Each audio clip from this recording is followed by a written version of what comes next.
बताया लिखा है, कोई डाउट्स है? तो मैंने आपको बताया था बिंदु आवेश तीव्रता, अब वो हम कैलकुलेट कर चुके हैं। अब हम उस पर डिपेंडेंस बता देंगे। आइए देखिए, as we know that the electric field due to the point charges, यानी विद्युत क्षेत्र की तीव्रता बिंदु आवेश के कारण E बराबर 1/4 pi epsilon r square. Yes sir. तो ये फैक्टर कांस्टेंट है। Yes sir. यहाँ लिख लिया डिपेंडेंस। डिपेंडेंस का मतलब निर्भरता, राइट? Yes sir. तो बोली as 1/4 pi epsilon not a constant. Yes sir. तो बोलो therefore E proportional to बेटा होगा कि नहीं? Yes sir. अब बताओ ये हमको दो बातें सिखा रहा है कि नहीं? Yes sir. देखो आपको सिखा रहा है, तुम भी सुनो क्या सिखा रहा है। तो कह रहे हैं कि पॉइंट चार्ज के कारण जो इंटेंसिटी आएगी, इलेक्ट्रिक फील्ड आएगा, वह उस पॉइंट चार्ज की क्वांटिटी के प्रोपोर्शनल होगा। जैसा कि तुमने मुझे कहा, अगर कम है तो फील्ड कम होगा, ज्यादा है तो फील्ड ज्यादा होगा।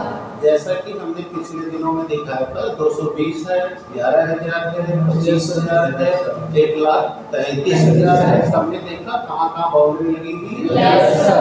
एक बार फिर बताओ। No sir. पक्का क्लियर है? Yes sir. तो अगर आपका चार्ज, बताइए क्या होगा अगर आपका चार्ज, देखिए अगर आपका चार्ज अधिक क्वांटिटी का है तो इसका फील्ड भी अधिक क्वांटिटी, और अगर आपका चार्ज लो क्वांटिटी का है, मतलब निम्न मान का है, तो उसकी इंटेंसिटी भी लो होगी। लेकिन आप जरा देखो दूसरा भी कुछ कह रहा है। दूसरा कह रहा है नहीं, आप उसको भी सही से नहीं कर पाए। वो कह रहा है कि दूरी के वर्ग के व्युत्क्रमानुपाती होता है। यानी कि अगर आपने दूरी को घटा दिया, राइट है? Yes sir. तो आपकी इंटेंसिटी बढ़ जाएगी, और अगर आपने दूरी को बढ़ा दिया इंटेंसिटी बढ़ जाएगी। लेकिन याद रखिए कैसे बढ़ेगी और कैसे घटेगी। अगर आपने इसकी दूरी को पहले का आधा कर दिया, यस सर, तब ये r² हो जाएगा। अब हो जाएगा ऊपर, तो वो लोग 4 टाइम्स बढ़ेगा। Yes sir. अगर r/2 आपने इसको डिक्रीज किया तो इंटेंसिटी जो है 4 गुनी बढ़ चुकी है। Yes sir. और अगर आपने इसकी डिस्टेंस को तिहाई कर दिया, राइट? Yes sir. एक बार फिर घट गया। Yes sir. तो आप बताइए आपकी इंटेंसिटी कितनी होगी? मेरा दिमाग? Yes sir. और दूसरा, अगर आपने इसकी दूरी को पहले का दोगुना कर दिया, राइट? Yes sir. तो वो स्क्वायर करते ही 4r² हो जाएगा, लेकिन 1/2। Yes sir. इसलिए अब ये पहले का एक कम होगा। क्या बात समझ में आ रही है? Yes sir. अभी कोई डाउट है? No sir.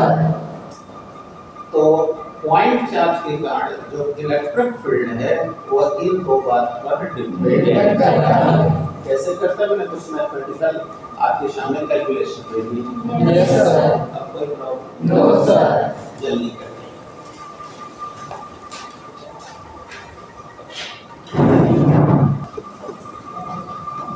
और ये आपको सिर्फ न्यूमेरिकल के लिए काम आएगा।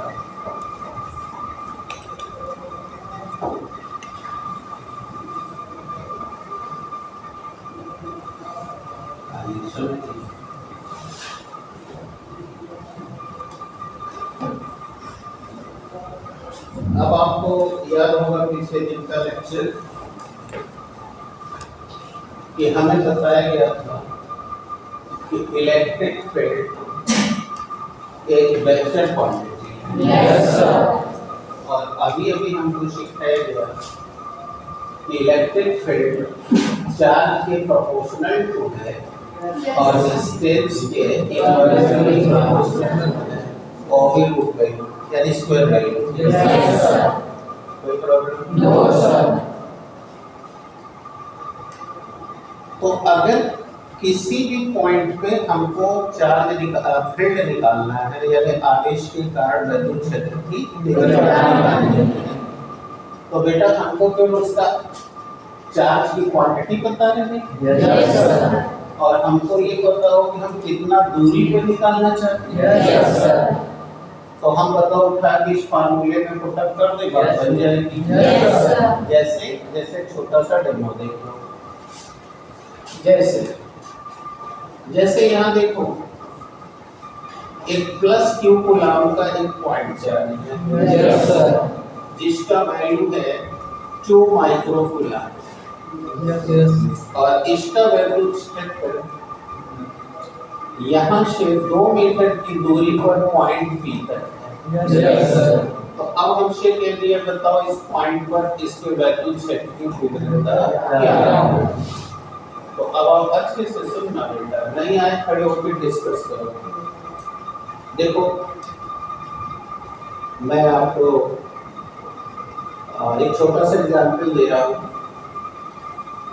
सुनिए अभी मैं थोड़ा सा और एक्सपेंड करूँगा तब न्यूमेरिकल इसलिए बता रहा हूँ वो आपके माइंड में आएगा।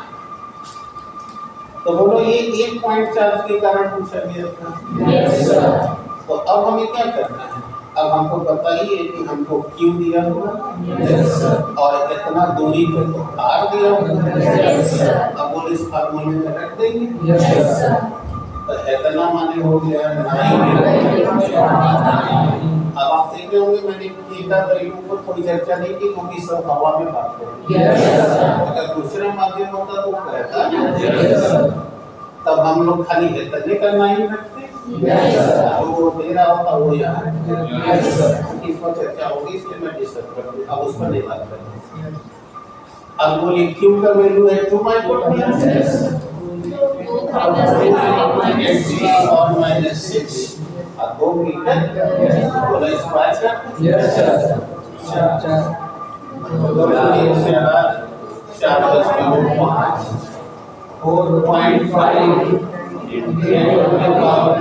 न्यूटन प्रति कूलम। Yes sir. तो इतना उस पर फील्ड जनरेट हो गया। बोलो क्या निकला? परिमाण। अब हमसे पूछा गया कि बताओ इसकी प्रकृति क्या है। तो अब जो पीछे पड़ा है उसको पता है कि प्लस में हमेशा बल रेखाएं अंदर से बाहर हो जाती हैं। Yes sir. अब इस समय अगर हमारे चित्र में ये देख रहे हो कि x अक्ष पर दिखा रहा है। Yes sir. तो हम कहेंगे शर आवेश से बाहर निकले हो। Yes sir. ये हमको डायरेक्शन पर यस सर। क्या बात समझ में आ गई? Yes sir. अब यही अगर ये चार्ज बताओ प्लस चार्ज न होके तब वैल्यू तो यही रहेगी। Yes sir. लेकिन डायरेक्शन यस सर। अब तुम्हें अगर पढ़ाया हुआ याद है तो इस समय बताओ ये लॉन्गिट्यूडिनल वेव दिखा रहा है। Yes sir. Longitudinal force line है थीटा बराबर 0 यस सर। और माइनस कर दे तो अपोजिट बता रहा है। इस समय थीटा बराबर यस सर। Yes sir. अब कोई प्रॉब्लम? No sir. ये मैंने अभी समझाया एक बिंदु पे। लेकिन अब इसलिए रिमार्केबल फैक्ट लिखा है। लेकिन अगर किसी पॉइंट पर हमको विद्युत क्षेत्र की तीव्रता निकालनी है और वह एक आवेश के कारण न होकर एक से अधिक आवेश के कारण है, तब क्या करोगे? तब ये करोगे कि जिन जिन अभी डेमो दूंगा जिन जिन आवेशों के कारण वो तीव्रता जनरेट हो रही है उन सब का पहले क्वांटिटी निकालो। Yes sir. फिर उसके चिन्ह को देखकर देखो कि उसकी तीव्रता की दिशा किधर जा रही है। अब वो जिधर जा रही है तो तुम पढ़े हुए हो कि ये तीव्रता वेक्टर है। इसलिए अब उसका परिणामी तीव्रता वेक्टर के नियम से निकलेगा। लंबवत है अंडर रूट ए स्क्वायर प्लस बी, जो भी है पढ़ाया जाएगा, उससे निकलेगा। ठीक है। अब आओ एक उसका भी डेमो देखो। अब ये कंसेप्ट क्लियर हो गया क्या इसमें लिखना है? इसमें लिखना था कि यदि किसी बिंदु पर तीव्रता एक से अधिक आवेशों के कारण उत्पन्न हो रही है तो उन आवेशों के कारण तीव्रता की परिमाण व दिशा निकाल ली जाएगी और फिर वेक्टर के नियम से उनका परिणामी मान ज्ञात किया जाएगा। ठीक है। अब नहीं लिख पाओगे तो उसमें बोल के रिकॉर्ड भी गिरा है ना। तो भी सुन लो। If we have to calculate the electric field due to so many charges, right? So then we use this formula and find out the magnitude and the direction, and then we use the vectors law. ठीक है। इसका चलो demo देखो। आओ demo देखता हूँ। देखो ये देखो एक आयत। आप सुनते लिखते हर काम साथ करते हो बेटा। देखो ये एक आयत है। This is a quadrilateral structure या रेक्टेंगुलर है। ये एक रेक्टेंगल है। Yes sir. देख रहे हो? Yes sir. आया बेटा? Yes sir. अब इसके बिंदु ए पर +2 माइक्रोकूलम का एक चार्ज रखा गया है। राइट? Yes sir. और इसके विकर्ण वाले बिंदु पर विकर्ण समझते हैं? Yes sir. -3 माइक्रोकूलम का चार्ज रखा गया है। Yes sir. बोलो बात समझ में आ रही है? Yes sir. कोई दिक्कत? No sir. तो बताइए, चाहे यहाँ भी ले लो पहले प्लस एक से बता ले, फिर कहीं को बदल बता दे। ओके बेटा? Yes sir. और कोई एक टेस्टिंग चार्ज Q, देख रहे हो? Yes sir. Testing charge Q जो धन आवेश है, यस सर, वह बिंदु B पे रखा गया है। यस। ठीक है? Yes sir. तो बताओ बिंदु B पर इसकी परिणामी तीव्रता क्या होगी? आगे? Yes sir. अभी जो मैंने समझाया उसमें यही बात बताया गया कि अगर किसी बिंदु पर आपको तीव्रता निकालनी है तो पहले देखो एक आवेश से है या कई आवेश से। तो चित्र में दिख रहा है 2 आवेश है। Yes sir. बताओ अब हम अगर मान लें कि ये Q1 चार्ज है और ये Q2 चार्ज है। Yes sir. तो बताओ 2 धन आवेश के बीच प्रतिकर्षण होता है। Yes sir. तो बोलो इसके कारण अगर तीव्रता E1 जनरेट हो,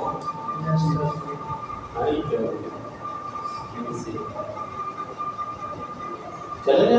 यस सर। बोलो प्रॉब्लम? No sir. देखते हो, देख रहे हो? धन आवेश की तीव्रता 2 में प्रतिकर्षण बोलोगे? Yes sir. प्रॉब्लम हो रही है? No sir. बताओ यहाँ से ये वाला पॉइंट बताओ R1 दूरी पे है। Yes sir. और ये जो Q2 चार्ज है बोलो यहाँ से ये पॉइंट जहाँ हमें निकालनी है बताओ R2 दूरी पे है। Yes sir. और ये भी प्लस बोलो ये भी प्लस बाहर की। Yes sir. यस। वही सारे समझे? Yes sir. धन में अंदर से बाहर की ओर। तो देखो ये प्रतिकर्षी इधर कर दिया, इसने अपनी दिशा में कर दिया। Yes sir. अब अगर इसके कारण तीव्रता बताओ E2 रही हो। Yes sir. तो जानते ही होंगे कि आयत में प्रत्येक भुजा समकोण पे होती है। Yes, sir. अतः ये वाली दिशा और ये वाली दिशा बताओ 90 डिग्री पे है। Yes, sir. अब दोनों वेक्टर हैं। Yes, sir. अतः वेक्टर के नियमानुसार अब इसका परिणामी मान ना इधर होगा विकर्ण में होगा। Yes, sir. तो ये हो गया परिणामी इधर का। अब ये दोनों लंबवत हैं तो वेक्टर का नियम यूज करो। बोलो E1 square plus E2 square. कैसे बोल स्क्वायर है? E1 square plus E2 square. लंबवत नहीं होता है। Yes, sir. अब कोई प्रॉब्लम? No, sir. मतलब समझ में आ गया कैसे लगाना? Yes, sir. अब देखो अब इसको फिल कर देंगे। बोलो 1/4 pi epsilon not a Q1 by R1 square plus epsilon not a Q1 by R1 square. Yes, sir. देखते हैं। बोले ये और ये कॉमन हो जाएगा। Yes, sir.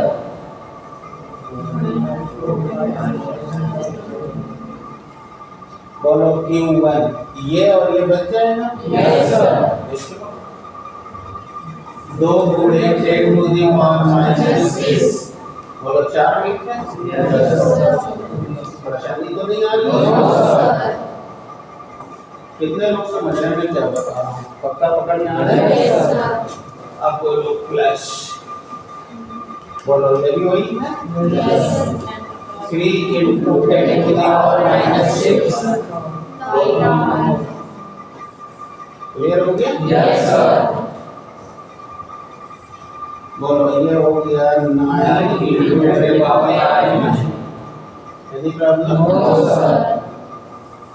अब बोलो 9 दूनी 18 और 16 दिया 48 समझे? Yes, sir. 48 10 to the power 6 और 16 नवा 144। आपको दिक्कत है? No, sir.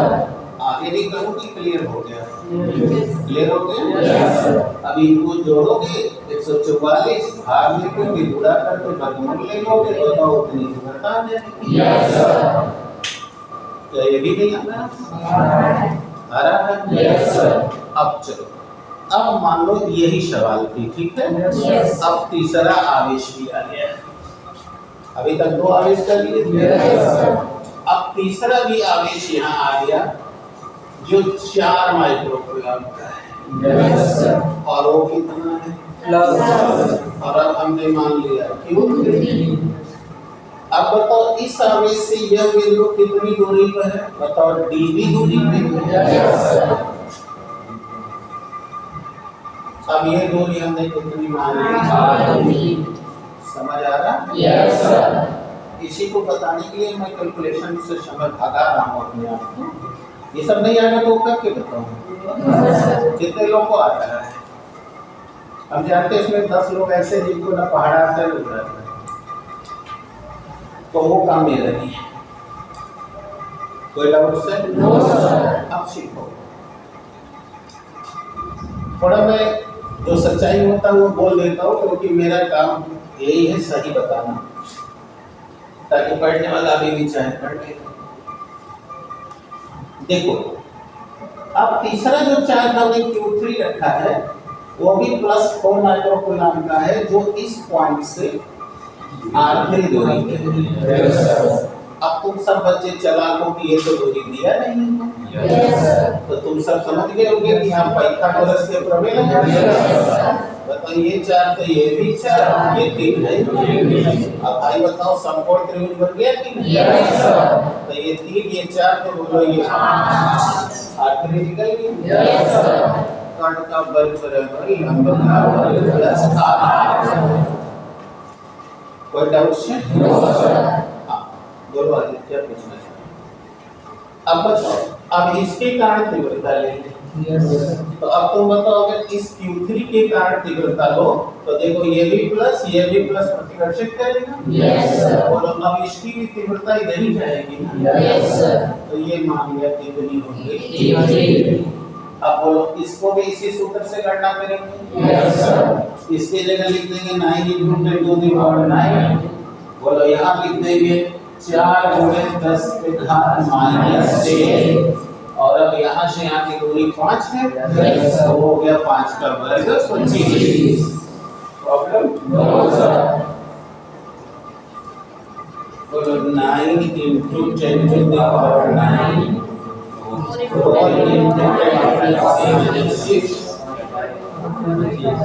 25। Yes, sir. अब ये कौन है? E3। बताओ ध्यान से सुनना, वो सवाल अभी मरी नहीं है, अभी जिंदा है वो। Yes, sir. तो बोलो इनका और इनका परिणामी मान इस साइड में हो गया। Yes, sir. वो है E। Yes, sir. अब बोलो उसी दिशा में हमारा E3 भी जा रहा है। Yes, sir. तो बोलो अब ये E एवं E3 बोलो दोनों सदिश वेक्टर हो गए। Yes, sir. तो अब अगर इनका परिणामी मान मैं E डैश मान लूं, वेक्टर पड़ेगा। Yes, sir. बोलो सदिश में परिणामी मान R बराबर प्लस वेक्टर E होता है। Yes, sir. तो अब अगर परिणामी मान E डैश मान लूं तो बोलो E प्लस E3। अब ये वाला ये आएगा, ये जो हल करके आया है वो यहाँ लिखेंगे। Yes, दोनों जोड़ देंगे, अब वो आ जाएगा। कितने लोग समझ गए? हाँ पक्का है? Yes, sir. अब आप जरा चीजें बदल के बताओ। अब सपोज कर लो कि ये वाला प्लस 4 ना होकर क्या होता है बेटा? -4 होता है। Yes. अब बताओ E3 की दिशा इधर होती कि इधर? यानी कि अब मैं कहूँ अब आपका ये E3 यहाँ से हट गया, Yes, sir. इधर आपका E लग रहा था। Yes, sir. और अब हो गया इस साइड में बताओ E3 हो गया। Yes, sir. देखो एरो देखो। Yes, sir. अब बताओ ये सूत्र लगता है कि ये लगता है? ये माइनस की। Yes, तो क्या ये दोनों अपोजिट वेक्टर हैं? Yes, sir. तो लैब में पढ़े अगर अपोजिट वेक्टर हो तो resultant value vector A difference B होता है। Yes, sir. तो बोलो अब E1 में से E3 हटा देना है। Yes, sir. अब जानते हो डिफरेंस होता है जो अधिक होगा। आप समझ में आ गया? Yes, sir. तो अभी जो रिमार्केबल फैक्ट बताया था उसका क्या मतलब था, सबको क्लियर हो गया? Yes, sir. कितने लोग कंफर्म हो गए? पक्का समझ में आया? या जोड़ हो गया? No, sir. अब चौथा भी जान लो। अगर मान लो यही E1 ऐसे होता और E2 ऐसे होता और इनके बीच होता 30 डिग्री यानी कि थीटा। Yes, sir. तो आप जानते हो कि अब इनका परिणामी मान तब इधर कहीं जाता Yes, sir. और तब वो कक्षा 11 में पढ़ाए गए नियम E बराबर √E1² + E2² + 2E2 और इससे भी Yes, sir. Yes, sir. तो इसीलिए बेटा जब किसी भी बिंदु पर हमें तीव्रता निकालनी है और आवेश एक से ज्यादा तो पहले उसका देख लो दूरी कितनी है। Yes, sir. उसके कारण तीव्रता कितनी है वो तो ई सूत्र से निकल जाएगा। Yes. फिर डायरेक्शन देखो, फिर एंगल चेक करो, फिर रिजल्ट वैल्यू निकालो। जैसे अभी मैंने वेरियस यहाँ दिखा रखा है। Yes, sir. अब कुछ हो No, sir.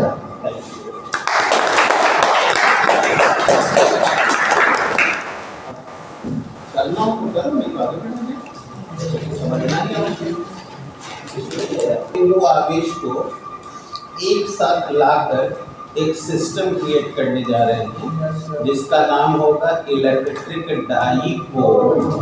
जो लोग कक्षा 11 में थे जब पढ़ा रहे थे पोलर कोवैलेंट तभी बताए थे कि देखो बेटा ये डाइपोल हो चुका है। फिजिक्स में पढ़ोगे। Yes, sir. हाइड्रोजन आ गया। वैक्यूम द्विध्रुव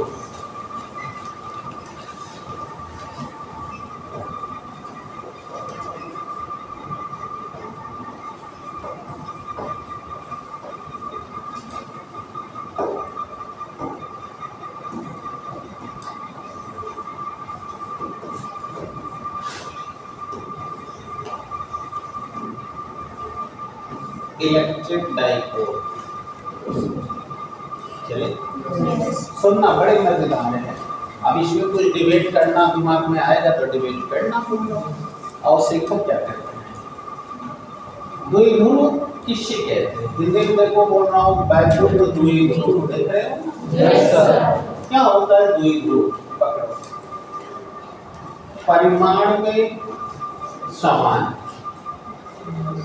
देखो क्यू आवेश लिया हो तो ये भी क्यू है। Yes, sir. बोलो मैग्नीट्यूड सेम हो गया। Yes, sir. लेकिन प्रकृति में विपरीत। देखो है ना? Yes, sir.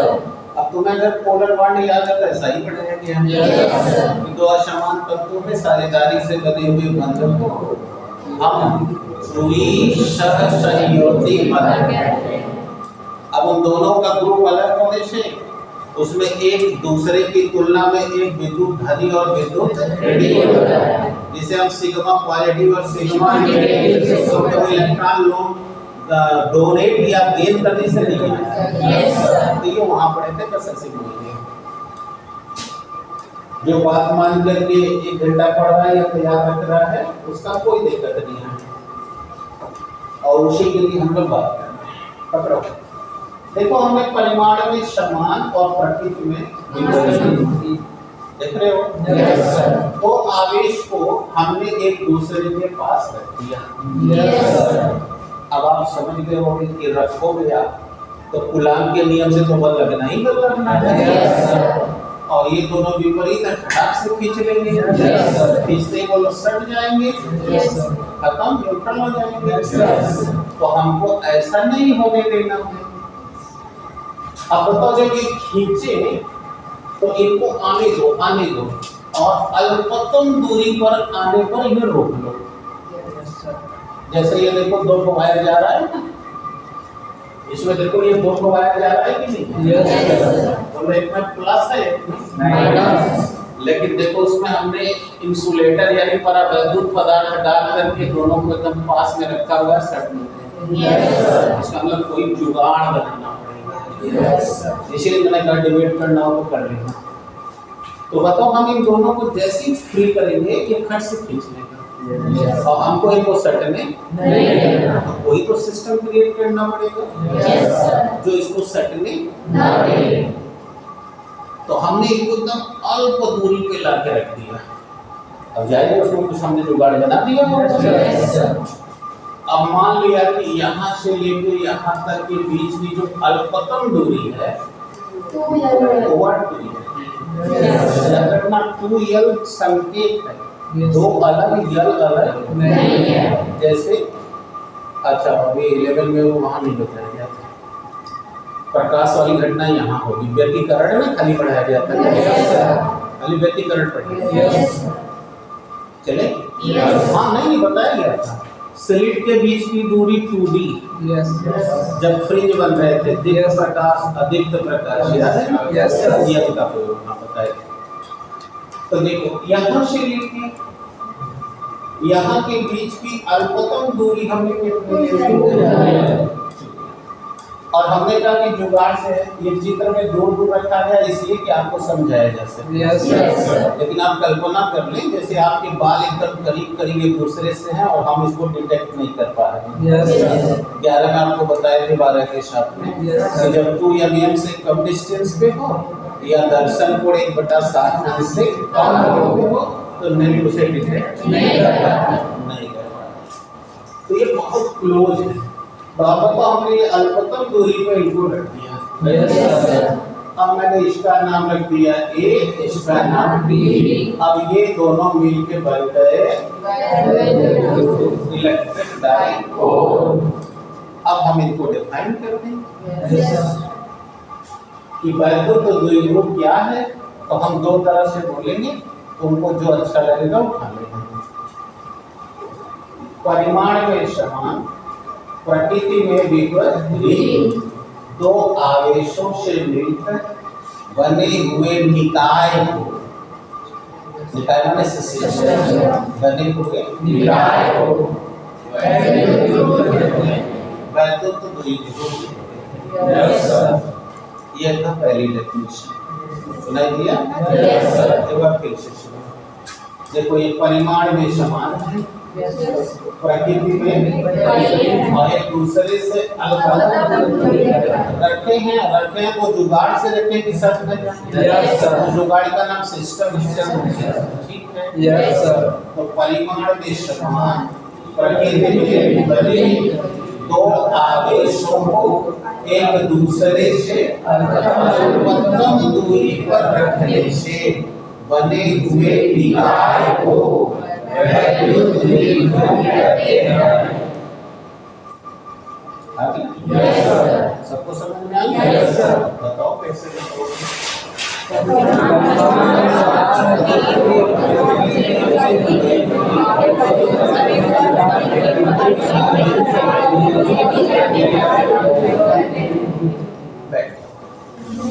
अब देखो बेटा इंग्लिश में सुनो, शायद और आसान लिख दे।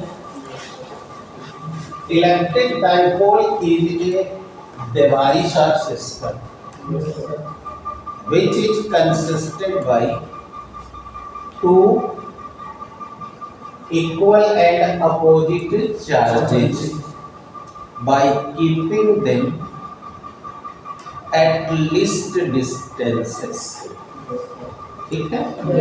अब तुम्हें एक और परिभाषा बताता हूँ। A set of two equal and opposite charges, देखो एकदम सरल बता रहा हूँ, बोलो ये दोनों का एक सेट बन गया। Yes sir।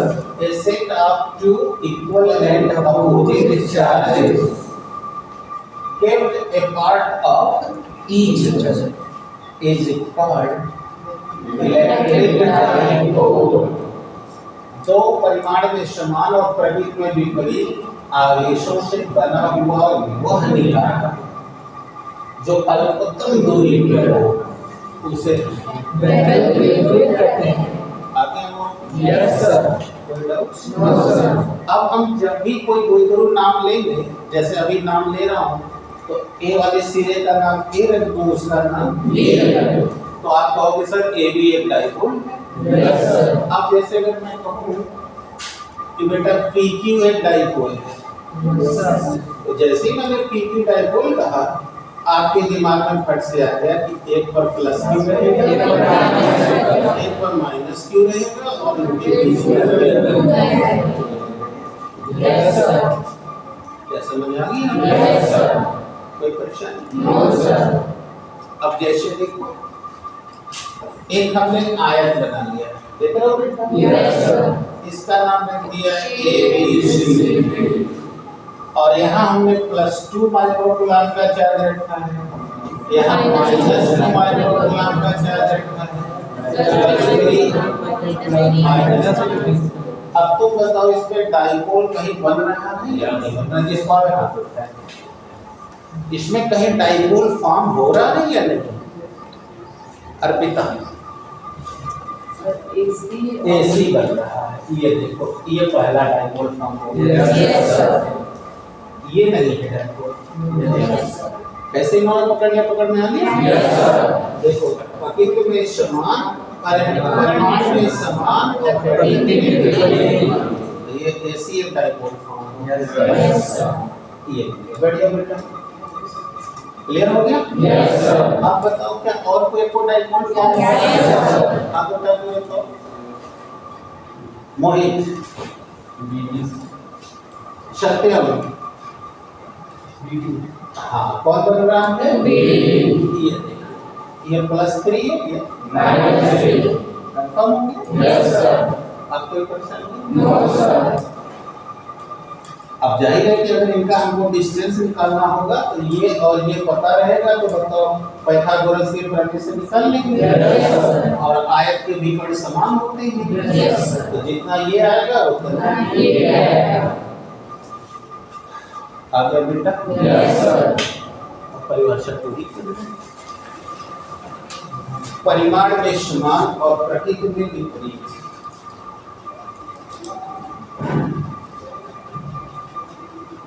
परिमाण में समान और प्रकृति में विपरीत।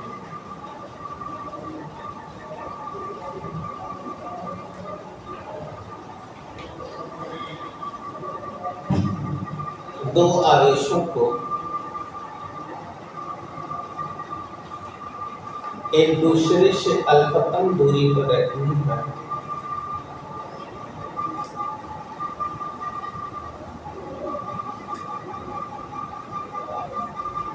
एक दूसरे से अल्पतम दूरी पर रखने पर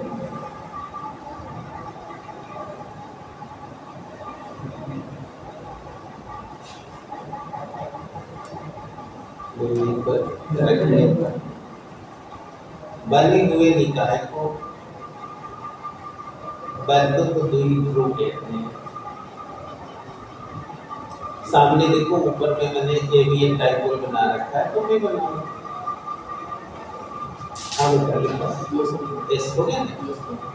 A set of two charges equal and opposite in nature, right?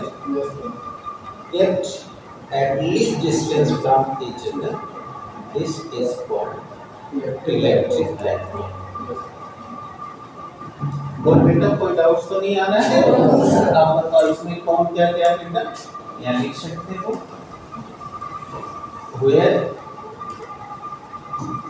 Q is equal to quantity of charge. Yes sir. बताओ, जहाँ Q आवेश की मात्रा है। Yes sir. सही है ना बेटा? Yes sir. और बोलो 2L क्या है? At least distance. At least distance यानी न्यूनतम या अल्पतम दूरी। जैसे मान लो हमसे कह दिया गया कि किसी डाइपोल में आवेशों के बीच की दूरी 2m है, राइट?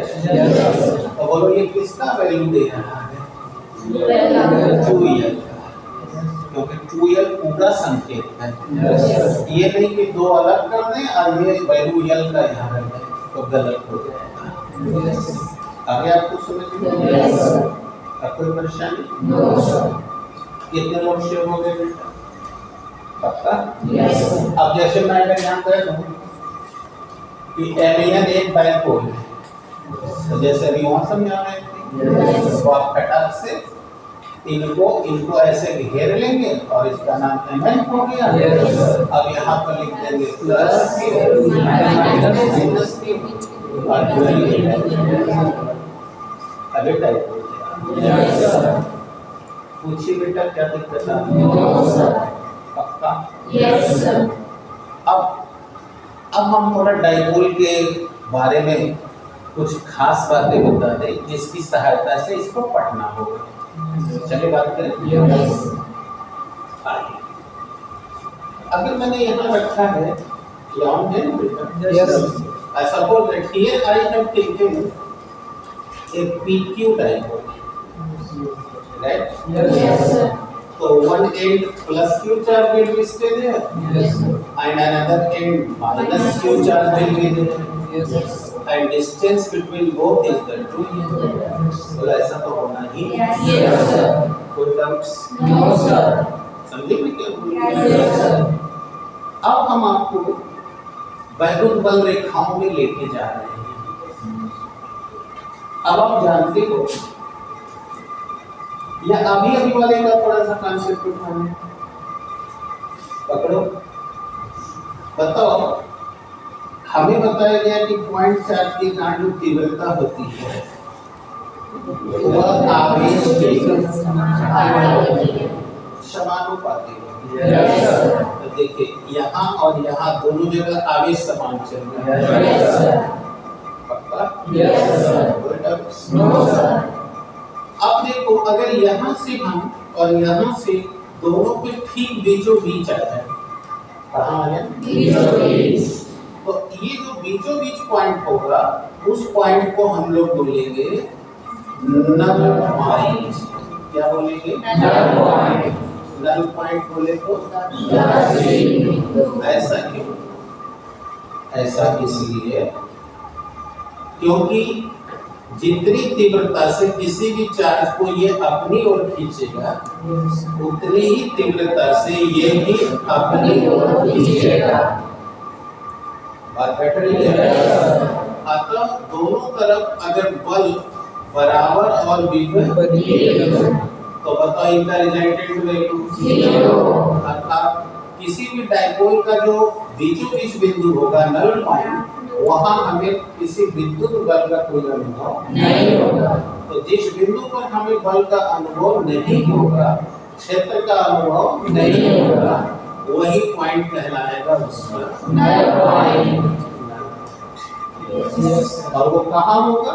उनके बीच की अल्पतम दूरी का मिडिल पॉइंट। जैसे 4 है तो 2 पे होगा, 2 है तो 1 है तो 0.5 0.5 है तो 0.25 पे होगा, 0.25 है तो 0.125 पे होगा।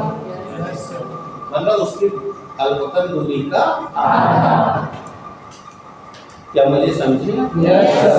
जैसे बताइए कोई एक डाइपोल के दोनों आवेशों के बीच की अल्पतम दूरी 5 mm है। कितनी है? 5 mm। तो बोलो नल पॉइंट कहाँ होगा? हाथ उठाओ जल्दी से।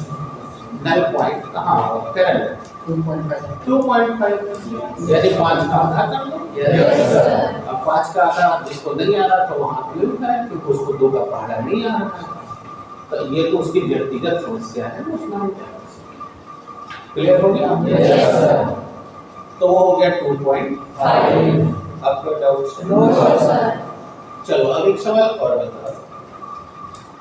कोई एक डाइपोल है जिनकी अल्पतम दूरी 1 mm है। कितनी? 1 mm। तो बोलो इसका नल पॉइंट कहाँ होगा? खुशी चलो आप बताओ। Sir 0.5 mm। 0.5 mm। अब बोलो क्लियर हो गया? अब कोई दिक्कत हो तो समझाओ। तो जान गए नल पॉइंट किससे कहते हैं? डेफिनेशन में लिखो। किसी भी डाइपोल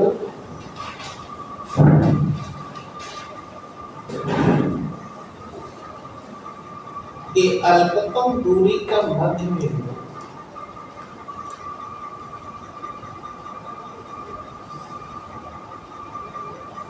अल्पतम दूरी का मध्य बिंदु जहां वैद्युत क्षेत्र की तीव्रता 0 हो जाती है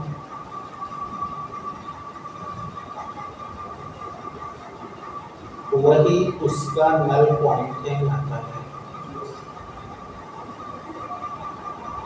The middle point of the electric dipole where the electric field becomes 0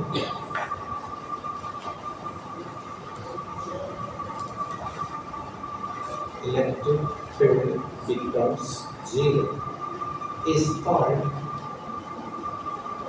null point।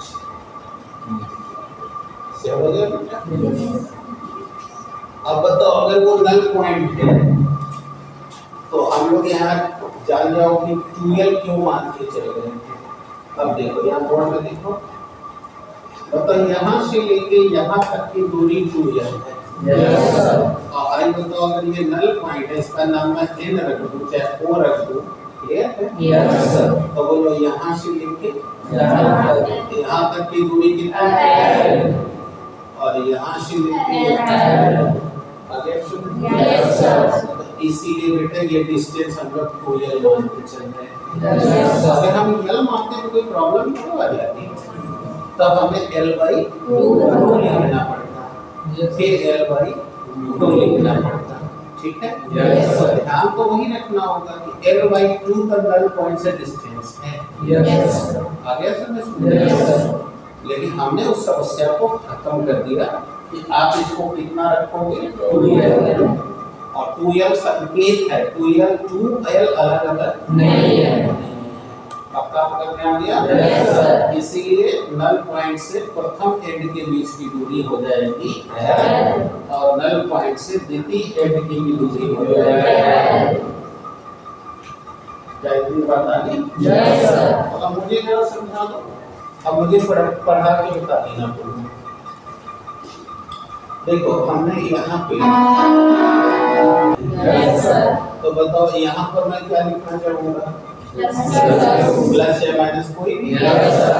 जैसे अगर मैंने यहाँ माइनस क्यों लिख दिया? Plus Q. प्लस क्यों लिखूँ? Yes, sir. या कोई बच्चा यहाँ प्लस क्यों लिखा है? Minus Q. मतलब उसमें कोई प्रॉब्लम Yes, sir. अब बताओ ये अगर मिडिल पॉइंट है तो ये इसका नल पॉइंट होगा। Yes, sir. और अगर बताओ अगर यहाँ से लेके यहाँ तक की दूरी 2l है Yes, sir. तो बोलो ये कितनी होगी? L. और ये कितनी? L. क्या अभी फार्मा क्लियर हो गया? Yes, sir. कितना नंबर डाउट्स? No, sir. अगले दिन की हेडिंग जान लीजिए। वैद्युत द्विध्रुव आघूर्ण इलेक्ट्रिक डाइपोल मोमेंट।